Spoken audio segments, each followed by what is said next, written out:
नहीं बचेंगे घुसपैठिया, योगी ने ऑपरेशन तेज किया। नहीं चलेगी घुसपैठ, योगी का टारगेट सेट। डिटेंशन सेंटर होंगे तैयार, योगी मॉडल पर तकरार। उत्तर प्रदेश में घुसपैठियों के खिलाफ एक्शन का आदेश अभी 24 घंटे पहले ही आया है और इस आदेश पर सियासी तकरार का दौर भी शुरू हो गया है। कांग्रेस से लेकर समाजवादी पार्टी के नेता सीएम योगी के निर्देशों पर आशंका जाहिर कर रहे हैं। विपक्ष के तमाम विरोध और बयानों को दरकिनार कर उत्तर प्रदेश में डिटेंशन सेंटर बनाने की प्रक्रिया को तेज कर दिया गया है। यूपी के डीजीपी राजीव कृष्णन ने साफ किया है कि कानूनी प्रावधानों के तहत ही पूरी कार्रवाई की जा रही है और अवैध तरीके से यूपी में रह रहे नागरिकों को बाहर निकाला जाएगा। ये एक सतत चलने वाली प्रक्रिया है। हम लोग जो घुसपैठिए हैं, ऐसे विदेशी हैं जो कि अनाधिकृत रूप से यहाँ पर आए हैं, उनके खिलाफ कार्रवाई करते रहते हैं। इसको एक अभियान के रूप में आगे बढ़ाया जा रहा है और कतिपय जगहों पर जो डिटेंशन सेंटर हैं उनका प्रावधान जो कि कानून में है उसको सुदृढ़ किया जा रहा है, जिससे कि उनके खिलाफ अग्रिम कार्रवाई की जा सके। घुसपैठियों पर एक्शन के मामले में समाजवादी पार्टी भी मुखर है।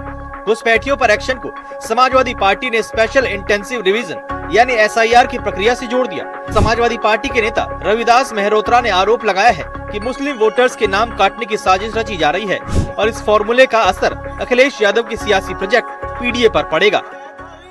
ये समाज में नफरत फैलाने का प्रयास है। ये सरकार का निर्णय पूर्ण रूप से अनुचित और गलत है। राजनीति में समाजवादी पार्टी ही एक बहुत बड़ा सवाल है।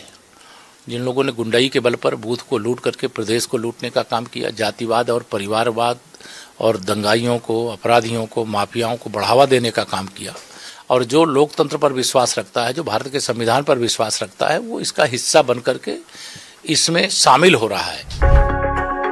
वहीं घुसपैठियों पर एक्शन के मामले में भी कांग्रेस योगी सरकार पर हमलावर है। कांग्रेस नेता सुरेंद्र राजपूत ने कहा है कि बीते 10 साल में ऐसी कार्रवाई क्यों नहीं की गई।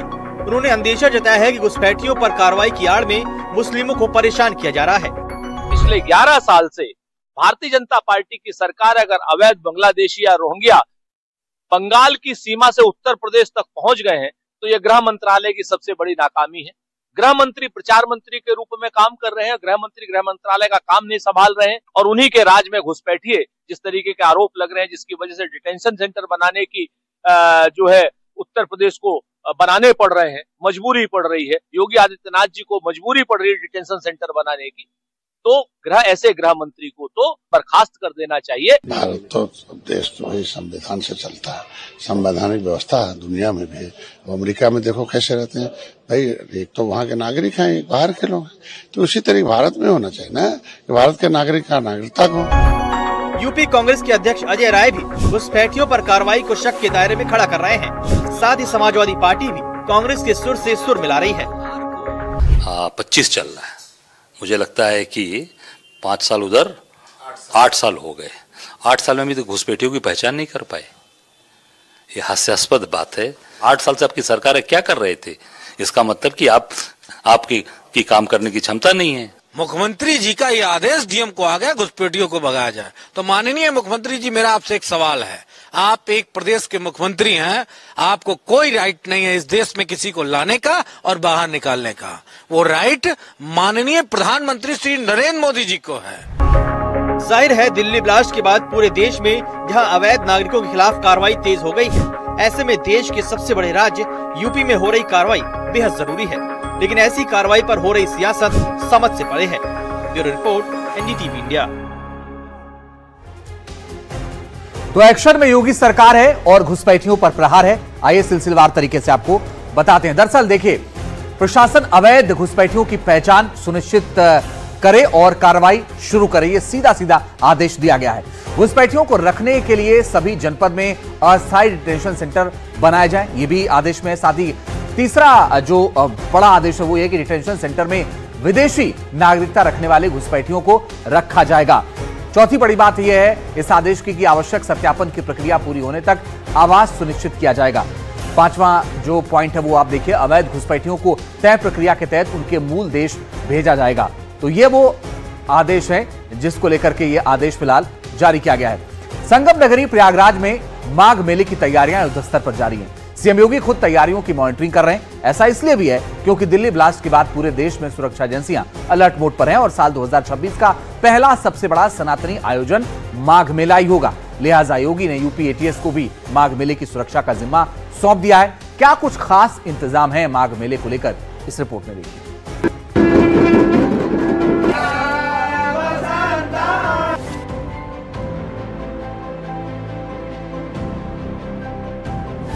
फिर सज रही है संगम नगरी प्रयागराज। माघ मेले का योगी प्लान, सुरक्षा के पुख्ता इंतजाम।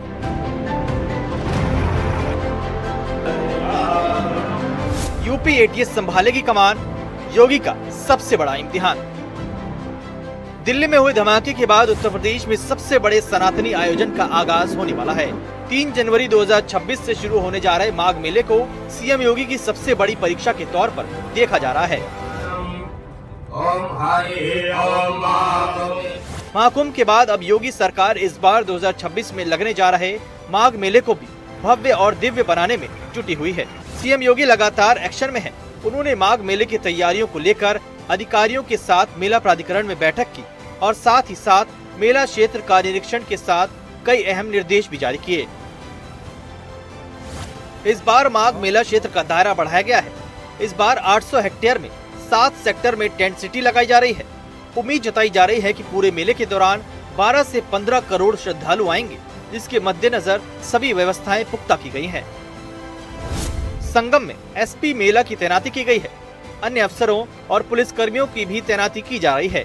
मेले में 17 थाने, 42 पुलिस चौकियां, 20 फायर टेंडर, 7 फायर ब्रिगेड चौकियों के साथ साथ 20 वॉच टावर लगाए जा रहे हैं। इसके अलावा 1 जल पुलिस थाना, 1 जल पुलिस कंट्रोल भी बनाया जा रहा है। इसके अलावा 8 किलोमीटर डीप वाटर बैरिकेडिंग भी जल पुलिस लगाएगी। सीएम योगी ने माघ मेले की तैयारियों के लिए 15 दिसंबर की डेडलाइन तय की है। मेले की तैयारियां युद्ध स्तर पर जारी हैं। इस प्रमुख तिथियों पर बड़ी संख्या में श्रद्धालु जन स्नान करने के लिए आते हैं और हमारा अनुमान है कि लगभग इस पूरे लगभग 1.5 महीने के दौरान प्रयागराज में 12 से 15 करोड़ लोग संगम पे स्नान करेंगे। प्रयागराज पुलिस के आला अफसरों ने जानकारी दी है कि माघ मेले की सुरक्षा में 5000 से ज्यादा पुलिस तैनात की जाएगी। माघ मेले में सुरक्षा के मद्देनजर यूपी एटीएस, बीडीएस और अन्य सुरक्षा एजेंसियां और इंटेलिजेंस एजेंसियां भी तैनात रहेंगी। 15% पुलिस बल भी अब माघ मेला क्षेत्र में तैनात हो जाएगा। 17 पुलिस थाने बनाए जाएंगे इस बार और 40 पुलिस चौकियां बनाई जाएगी। इस बार एटीएस और अन्य जो एजेंसियां हैं, बीडीडीएस टीम्स है हमारी और जितनी भी टीम्स पुलिस विभाग की होती है वो सब लगेगी। पर्याप्त सुरक्षा व्यवस्था रहेगी और पिछली बार के माघ मेलों की अपेक्षा इस बार संभावना है कि भीड़ ज़्यादा होगी। इसके दृष्टिगत हम लोग अधिक संसाधनों की और अधिक पुलिस बल की व्यवस्था कर रहे हैं और इसका जो है पर्याप्त सुरक्षा सुनिश्चित करते हुए और ये त्रिवेणी धाम पर हम लोग माघ मेला 2025 की भव्य शुभारंभ अब आज शुरू कर दिया गया। माघ मेले को लेकर साधु संतों में भी उत्साह है। उनका कहना है कि सनातन के भव्य और अलौकिक आयोजन से प्रयागराज एक बार फिर से गुलजार होने वाला है और महाकुंभ के बाद ये सबसे बड़ा आयोजन है। हमारे यहाँ इस बार भी माघ माह 13 से जनवरी से लेकर 26 फरवरी तक लग रहा है। इस बीच में मकर संक्रांति है, बसंत पंचमी है, मौनी अमावस्या जैसे महातीर्थ महामहोत्सव आते हैं, बीच में उत्सव आते हैं। उन सभी का संयोग इस वर्ष भी बन रहा है। हम सभी का आज के दिन विशेषकर यह रहा कि जो प्रशासन का यहाँ ध्वज स्थापित हो गया, जैसे महात्माओं के ध्वज स्थापित हो गया, जैसे प्रशासन का ध्वज स्थापित हो गया कि आज से प्रयागराज की धरा पर इस कुंभ क्षेत्र में आज से जो कार्य प्रगति पर शुरू होने लग जाएंगे, ताकि कुछ समय के बाद जो भी अतिथि यहाँ आएंगे उनके लिए व्यवस्था सुचारू रूप से हो सकेगी। जाहिर है माघ मेले में सुरक्षा के इंतजाम को लेकर सीएम योगी जुटे हैं। इसी वजह से इस बार माघ मेले की सुरक्षा की जिम्मेदारी यूपी एटीएस के हवाले रहेगी। संगम नोज के बेहद करीब ही किला घाट के पास एटीएस ने अपना स्पॉट भी लॉक कर लिया है। किला घाट से एटीएस के जवान पूरे माघ मेले की सुरक्षा पर नजर रखेंगे। पिछले माघ मेले की तुलना में इस बार 15% से ज्यादा पुलिस फोर्स तैनात की जा रही है। साथ ही एंट्री और एग्जिट पॉइंट के अलावा मेले की हर गतिविधियों पर कैमरों की नजर रहेगी। ICCC से सीसीटीवी कैमरों की 24 घंटे निगरानी की जाएगी। Bureau report, NDTV India. पहले बिहार में एसआईआर को लेकर शोर सुनाई दिया, लेकिन अब यूपी और बंगाल में इसी मुद्दे को लेकर सियासी रण छिड़ गया है। यूपी में अखिलेश और पश्चिम बंगाल में ममता बनर्जी एसआईआर को लेकर चुनाव आयोग पर कई गंभीर आरोप लगा रहे हैं। आज राहुल गांधी ने भी सोशल मीडिया पोस्ट कर बंगाल में बीएलओ की हो रही मौतों पर चुनाव आयोग को घेरा है। दूसरी तरफ बीजेपी नेता आरोप लगा रहे हैं कि इस एसआईआर से उन्हें ही दिक्कत है जिन पार्टियों ने फर्जी मतदाता बना रखे हैं। अब सवाल है कि आखिर क्यों एसआईआर को लेकर आरोप प्रत्यारोप के बीच घमासान मचा हुआ है। बंद हुआ बिहार चैप्टर, अब बंगाल यूपी में गदर। वोटर शुद्धिकरण अभियान, छिड़ गया सियासी घमासान। आरोप लगा रहे अखिलेश, क्यों एसआईआर पर कलेश। एसआईआर पर बिहार में बवाल के बाद अब बंगाल यूपी में सियासी रण छिड़ गया है। वैसे तो 12 राज्यों में वोटर शुद्धिकरण का काम चल रहा है, लेकिन सबसे ज्यादा सवाल पश्चिम बंगाल और उत्तर प्रदेश में उठ रहे हैं। समाजवादी पार्टी के अध्यक्ष अखिलेश यादव आरोप लगा रहे हैं कि बिहार मॉडल पर एसआईआर कराकर 2024 में हुई हार को जीत में बदलने की कोशिश हो रही है। अखिलेश दावा कर रहे हैं कि जिन विधानसभाओं में सपा जीती है, उन विधानसभा सीटों पर 50,000 वोट काटे जाएंगे। 2024 में लोग हार गए यूपी। 2024 की हार को जीत में बदलने के लिए जो मॉडल बिहार में अपनाया कि जीती हुई सीटें जो विपक्षी हैं उनके वोट ज्यादा कटवा दो। मैं आज आपसे कह रहा हूं, जब फाइनल लिस्ट निकलेगी तब आप देख लेना ये बात। जहां जहां समाजवादी पार्टी जीती है वहां पर 50,000 वोट कम करने जा रहे हैं लोग। जहां समाजवादी पार्टी जीती है जिन विधानसभाओं को, उनमें 50,000 वोट कम करने जा रहे हैं। ये यूपी की स्थिति है, ऐसे ही वो बंगाल में करने जा रहे हैं। इतना ही नहीं, अखिलेश यादव का आरोप है कि यूपी एसआईआर के लिए बीएलओ और बीएलए को ट्रेनिंग नहीं दी गई है। कि बिना तैयारी के एसआईआर हो रहा है, इनकी कोई तैयारी नहीं हुई। इन्होंने कहा कि हमने बीएलओ को ट्रेनिंग दी है और बीएलए की ट्रेनिंग कराएंगे। न बीएलओ की ट्रेनिंग हुई, न बीएलए की ट्रेनिंग हुई। हमारे बीएलए तो चलो भाग रहे, गली मोहल्ला लोगों को जानते हैं, बीएलओ तो किसी को जानते ही नहीं है, गलियां नहीं जानते हैं। वो एक स्थान पे बैठ जाते हैं, सेटिंग कर लेते हैं, वहीं से फोन कर देंगे हम आ गए, आ जाओ अपना कार्ड ले लो, फॉर्म। हालांकि अखिलेश के इन आरोपों पर चुनाव आयोग का भी जवाब सामने आ गया। चुनाव आयोग ने साफ कर दिया है कि यूपी में एसआईआर के लिए सभी अधिकारियों को ट्रेनिंग दी गई है। हर जगह एसआईआर के जुड़े फॉर्म बंटवाए जा रहे हैं। जहां कहीं भी शिकायत आ रही है उसको गंभीरता से लिया जा रहा है। जब अखिलेश के इन आरोपों पर यूपी में सियासी रार छिड़ गई है, डिप्टी सीएम केशव प्रसाद मौर्य ने भी अखिलेश पर निशाना साधते हुए कहा कि जो पहले बूथ कैप्चर करते थे वो अब एसआईआर से परेशान है, क्योंकि 2027 में जीत के सपने अब चूर चूर हो गए हैं। और जो दल अपनी जिम्मेदारी समझ करके कार्य कर रहे हैं, जिनके पास कार्यकर्ता है नहीं, गुंडे अपराधी माफिया हैं, तो वो मतदाता सूची शुद्धिकरण में हिस्सा ले नहीं सकते हैं। इसलिए उनको बौखलाहट है और विशेष तौर से बिहार का चुनाव हारने के बाद उनको 2027 का जो मुंगेरी लाल का स्वप्न आ रहा था वो धूल धूसरित हो गया है और उनको अब 2047 तक सत्ता में पहुंचने का रास्ता नहीं दिखाई दे रहा है, इसलिए बौखलाए हुए। यूपी सरकार में मंत्री दयाशंकर सिंह और संजय निषाद भी अखिलेश को घेर रहे हैं। आरोप लगा रहे हैं कि जिन्होंने फर्जी मतदाता बना रखे हैं वो एसआईआर का विरोध कर रहे हैं। देखिए, किसी भी व्यक्ति का 2 जगह 4 जगह मतदाता में सूची में नाम है तो वो नाम कटना ही चाहिए। इसके लिए ये हो रहा है कि हर व्यक्ति को एक ही मतदाता सूची होनी चाहिए और ये लोकतंत्र के लिए ये बहुत जरूरी है। जो फर्जी मतदान बना रखे हैं वो इसका विरोध कर रहे हैं। शादी ब्याह के मौसम में उन्होंने मांग किया कि शादी ब्याह के मौसम में एसआईआर नहीं होना चाहिए, तिथि बढ़ाई जानी चाहिए। देखिए, ये तो चुनाव आयोग पूरे देश के हित में फैसला लेता है, कोई एक स्टेट और एक क्षेत्र के बारे में फैसला नहीं लेता। मरे लोग तो हटेंगे ही, जहाँ 2 जगह वोट है वो हटेंगे ही। नया लोग जुड़वाएं अपने लोगों को। इनके बूथ लेवल एजेंट क्या कर रहे हैं? अगर कोई ऐसा गांव नहीं जहाँ पिछड़ा न हो, पिछड़ों की राजनीति करते हैं, उन्हें अवसर दें। क्योंकि मुसलमान है, अपर कास्ट, तो हर एजेंट जब बूथ पर है तो इनका काम करें ना। 150 वोट में 150 वोट है ना, तो 150 वोट इनका बूथ एजेंट नहीं गिन पा रहा है कि जिंदा है मुर्दा आके कट रहा है। अगर है तो उस पर अपील करें। ये गलत बात है। माहौल हमेशा भी पॉजिटिव होना चाहिए। जनता को इस लोकतंत्र में एक तरीके निर्णायक भूमिका मिलाना चाहिए और सही में आप सही वोट रहे और सही वोट को पढ़ाएं तो ठीक है। अब मुर्दा कैसे वोट डालेगा? 2 जगह कैसे वोट डालेगा? यूपी ही नहीं, पश्चिम बंगाल में भी एसआईआर पर सियासी घमासान मचा हुआ है।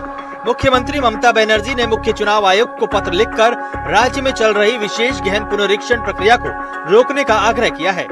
तृणमूल कांग्रेस ने आरोप लगाया है कि आयोग एक खास राजनीतिक दल को खुश करने के लिए सालों का काम सिर्फ 2 महीनों में पूरा करने की कोशिश कर रहा है, जिसकी वजह से बूथ लेवल अधिकारी आत्महत्या कर रहे हैं। टीएमसी ने मुख्य चुनाव अधिकारी को एक ज्ञापन भी सौंपा, जिसमें चुनाव आयोग पर जल्दबाजी और जबरदस्ती एसआईआर प्रक्रिया कराने और बीएलओ की जान जोखिम में डालने का आरोप लगाया है। 2 assembly constituencies I moved around 6 hours. Inhuman pressure is being created by the Chief Election Commission to the BLO. एक तरफ यूपी में समाजवादी पार्टी और बंगाल में तृणमूल कांग्रेस एसआईआर को लेकर सवाल उठा रहे हैं, तो वहीं कांग्रेस बिहार के नतीजों के बाद चुनाव आयोग के खिलाफ सड़कों पर उतरने का ऐलान कर चुकी है। राहुल गांधी ने भी एसआईआर पर सवाल उठाते हुए सोशल मीडिया पर पोस्ट किया, जिसमें लिखा, एसआईआर के नाम पर देश भर में अफरा तफरी मचा रखी है। नतीजा 3 हफ्तों में 16 बीएलओ की जान चली गई। हार्ट अटैक, तनाव, आत्महत्या, एसआईआर को कोई सुधार नहीं, थोपा गया जुल्म है। अगर नीयत साफ होती तो लिस्ट डिजिटल, सर्चेबल और मशीन रीडेबल होती और ईसीआई 30 दिन की हड़बड़ी में अंधाधुंध काम ठेलने के बजाय उचित समय लेकर पारदर्शिता और जवाबदेही पर ध्यान देता। अब सवाल है कि आखिर वोटर शुद्धिकरण पर मचा सियासी बवाल कब थमेगा। Bureau report, NDTV India. और आइए खबरों में आगे बढ़ते हैं। दिल्ली धमाके के बाद एक तरफ तो जांच एजेंसियां एक्शन में हैं, दूसरी तरफ जांच पर सवाल उठाए जा रहे हैं, भड़काने की कोशिश हो रही है। इस बार बयान सामने आया है जमीयत उलेमा हिंद के अध्यक्ष अरशद मदनी का, जिन्होंने अल-फलाह यूनिवर्सिटी में चल रही जांच के बहाने एक नया रंग देने की कोशिश की है। सवाल है कि आखिर आतंकवाद और उसके नेटवर्क के खिलाफ एक्शन से किसको दर्द है? क्यों ऐसे मुद्दों को धार्मिक रंग देने की कोशिश हो रही है? क्यों अरशद मदनी आतंकवाद और धर्म को जोड़कर देख रहे हैं?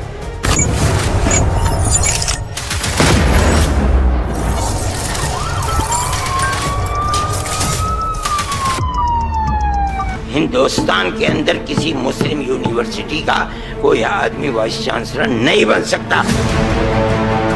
दिल्ली धमाके के बाद जांच एजेंसियों का एक्शन तेज है, लगातार कार्रवाई की जा रही है। एपी सेंटर बनी अल-फलाह यूनिवर्सिटी पर भी शिकंजा कसा जा रहा है, लेकिन यही बात मौलाना अरशद मदनी को चुभ गई। मदनी ने बयान दिया कि मुसलमान न्यूयॉर्क का मेयर बन सकता है, लेकिन हिंदुस्तान में मुस्लिम किसी यूनिवर्सिटी का वाइस चांसलर भी बनता है तो आजम खान की तरह जेल चला जाता है। पहले मदनी का पूरा बयान सुनिए। दुनिया का मुसलमान एक आदमी न्यूयॉर्क का मेयर बन सकता है, ममदानी लंदन के अंदर मेयर बन सकता है एक खान। हिंदुस्तान के अंदर किसी मुस्लिम यूनिवर्सिटी का कोई आदमी वाइस चांसलर नहीं बन सकता, और अगर बनेगा तो आजम खान की तरह जेल के अंदर जाएगा, इकबाल की तरह औलाद जेल में डाल दी जाएगी। आज देख लीजिए अल-फलाह का क्या हो रहा है, जेल में पड़ा हुआ है और कितने साल जेल के अंदर गुजरते हैं नहीं जानता कोई आदमी। मदनी के इसी बयान पर राजनीति तेज हो गई। बीजेपी ने इस बयान की तीखी आलोचना करते हुए वोट बैंक की राजनीति और तुष्टीकरण करने का आरोप लगाया। भी कोई आतंकवाद की घटना होती है, जो लोग कहते हैं कि आतंकवाद का कोई मजहब नहीं होता, वो मजहब के आधार पर ही आतंकवादियों की पैरवी करना शुरू कर देते हैं। और इसीलिए मैं कहता हूं कि ये आतंक के डॉक्टर के पीछे स्पिन डॉक्टर्स ऑफ टेरर है। और स्पिन डॉक्टर्स ऑफ टेरर केवल अरशद मदनी जी नहीं, बल्कि चिदम्बरम जी, उन्होंने कहा सर्कमस्टेंसेस से आतंकी बनते हैं। हुसैन दलवाई कहते हैं कि ये सब अन्याय से ग्रसित थे। भटके हुए युवा इमरान मसूद कहते हैं, अबू आजमी कहते हैं निर्दोष है। महबूबा मुफ्ती और उनकी बेटी भी इस्लामोफोबिया कार्ड खेलती है। तो जैसे ही कोई आतंकी पकड़ा जाता है, ये लोग वोट बैंक नीति को राष्ट्र नीति के ऊपर रखते हैं। कोई गैर कानूनी काम करेगा, कोई यूनिवर्सिटी में भारत विरोधी ताकतें बैठी है, तो क्या उन भारत विरोधी ताकतों के ऊपर कार्रवाई नहीं होनी चाहिए? भारत को बांटने की, भारत के खिलाफ बोलने की ताकतें हैं। ध्यान रहे, ये न्यू इंडिया है, यहाँ पर भारत के खिलाफ वाली ताकतों को नजरअंदाज नहीं किया जाता है, उनके खिलाफ कानून के तहत कड़ी से कड़ी कार्रवाई की जाती है। बीजेपी नेता शहनवाज हुसैन ने भी मदनी के बयान को गैर जिम्मेदाराना और गुमराह करने वाला बताया। उन्होंने कहा कि भारत के मुसलमानों को देश के सर्वोच्च पदों तक पहुंचने का पूरा अधिकार है। भारत का मुसलमान राष्ट्रपति बन सकता है, क्रिकेट या हॉकी टीम का कैप्टन बन सकता है, चीफ जस्टिस बन सकता है। मौलाना अरशद मदनी को मुल्क को बदनाम करने का कोई हक नहीं। उन्हें इस बयान पर माफी मांगनी चाहिए। कि भारत का मुसलमान भारत का राष्ट्रपति बन सकता है, क्रिकेट हॉकी का कैप्टन बन सकता है, भारत का मुसलमान चीफ जस्टिस बन सकता है, भारत का मुसलमान एयर चीफ मार्शल बन सकता है, भारत का मुसलमान हर वो पद को पा सकता है जो भारत के संविधान ने उसको अधिकार दिया है। और इसकी बहुत सी मिसालें रही हैं, लेकिन ये कहना कि कहीं का वाइस चांसलर नहीं बन सकता, ये बहुत गैर जिम्मेदाराना बयान है। हालांकि कांग्रेस नेता उदित राज मदनी के समर्थन में खड़े नजर आए। उन्होंने कहा कि यूनिवर्सिटी को टारगेट नहीं किया जाना चाहिए। सपोर्ट करता हूँ, इसलिए आजम खान ने duplicate pan card, permanent number income tax का रखा, ठीक है, गलत है। यहाँ तो प्राइम मिनिस्टर की फर्जी डिग्री है।